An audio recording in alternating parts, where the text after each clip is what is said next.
ناظرین، میں ہوں آپ کا میزبان محمد عمر یعقوب اور آپ دیکھ رہے ہیں فیض میڈیا۔ جیسا کہ آپ کے علم میں ہے کہ رمضان المبارک کے بابرکت لمحات کو قیمتی بنانے کے لیے آپ حضرات کے لیے فیض میڈیا نے ایک پروگرام فیض رمضان کے عنوان سے شروع کیا، جو روزانہ رات بعد از نماز تراویح 10:30 بجے شروع ہوتا ہے، جس میں ملک پاکستان کے معروف مذہبی اسکالر قراء ثناخوان حضرات ہمارے پاس تشریف لاتے ہیں اور اپنے خیالات کا اظہار فرماتے ہیں۔ انہی کی ایک کڑی آج ہمارے ساتھ موجود ہیں نوجوان خطیب مذہبی اسکالر حضرت مولانا محمد ابراہیم حنفی صاحب، جو آپ حضرات کے لیے لائے ہیں عنوان قرآن کے حقوق پر آپ کے سامنے مفصل گفتگو فرمائیں گے، کیونکہ قرآن اور رمضان کا ایک گٹھ جوڑ ہے اور قرآن اور رمضان دونوں لازم و ملزوم ہے۔ جب رمضان آتا ہے تو ظاہری بات ہے ہر بندہ قرآن کی طرف بھاگتا ہے، مساجد میں تراویح ادا کی جاتی ہے، گھروں میں حفاظ قرآن جو ہے اپنا قرآن پاک تراویح میں مکمل کرتے ہیں، اور ان کے ساتھ ہمارے مہمان موجود ہیں حضرت مولانا شفیق الرحمان صاحب۔ ناظرین، ہم اپنے اس پروگرام کا باقاعدہ آغاز کرتے ہیں اللہ جل شانہ کی حمد و ثنا سے۔ حمد و ثنا کے لیے میں ملتمس ہوں حضرت مولانا شفیق الرحمان صاحب سے کہ وہ اس پروگرام کا آغاز فرمائیں۔ حضرت مولانا شفیق الرحمان صاحب۔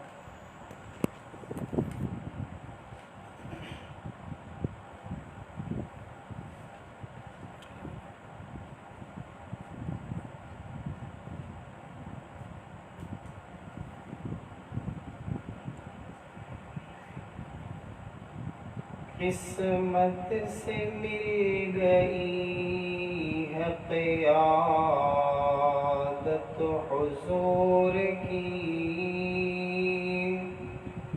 قسمت سے مل گئی ہے قیادت حضور کی، اللہ کا کرم ہے عنایت حضور کی، اللہ کا کرم ہے عنایت حضور کی۔ پڑھ کر درود نطق بھی سرشار کیوں نہ ہو، پڑھ کر درود نطق بھی سرشار کیوں نہ ہو، اس میں جھلک رہی ہے فصاحت حضور کی، اس میں جھلک رہی ہے فصاحت حضور کی۔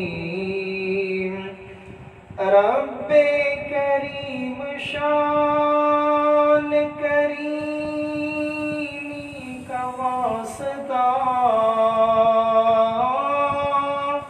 رب کریم شان کریمی کا واسطہ،